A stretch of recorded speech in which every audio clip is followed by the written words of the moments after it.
नबी करीम फरमाने लगे नमाज पढ़ाते पढ़ाते जब मैंने कहा ना समी अल्लाहु लिमन हमीदा, अचानक मेरी नजर उठी तो जन्नत में चली गई।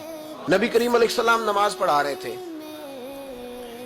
जोर की नमाज थी, असर की नमाज थी, सही मुस्लिम में मौजूद है। हजरत अबू हुरैरा फरमाते हैं नमाज पढ़ाते पढ़ाते नबी पाक ने कदम आगे किया, नमाज पढ़ाते पढ़ाते कदम आगे किया और यूं हाथ उठाया फिर वापस कर लिया।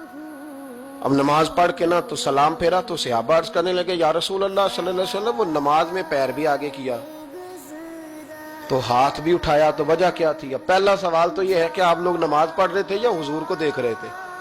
तो सहाबा तो पहले ही बताते हैं कि भाई हम तो पहली सफ में नमाज इसलिए पढ़ते थे कि नमाज भी होती रहती थी और चुपके महबूब की दीद भी होती रहती थी। हुजूर से पूछा या रसूल अल्लाह वो नमाज पढ़ते पढ़ते कदम आगे बढ़ाया आपने तो फिर पीछे कर लिया, क्या था?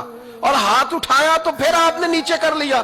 तो नबी करीम फरमाने लगे नमाज पढ़ाते पढ़ाते जब मैंने कहा ना समी अल्लाहु लिमन हमीदा, अचानक मेरी नजर उठी तो जन्नत में चली गई। नजर उठी तो जन्नत में, तेरे लिए 2-4 कदम अर्श बरी है। तो महबूब फरमाते हैं जब मेरी ऊपर नजर गई ना तो मैंने देखा कि अंगूरों का एक खोशा लटक रहा है जन्नत में, तो मैंने हाथ बढ़ाया कि तोड़ लूं।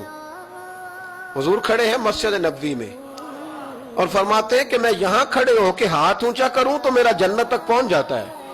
फरमाया मेरा इरादा हुआ कि वो खोशा जन्नत का तोड़ लूं और जरा मैंने पैर आगे बढ़ाया ही था तो मेरे दिल में ख्याल आया कि जन्नत राज है तो राज ही रहनी चाहिए, ये राज खोल गया तो मजा नहीं आएगा। तो मैंने फिर वो हाथ वापस कर लिया। सहाबा कहते हैं जब नबी करीम ने ये बयान किया तो हमारे चेहरे ने तजस्सुस से खेल उठे, तजस्सुस से हम कोई बात और भी सुनना चाहते थे।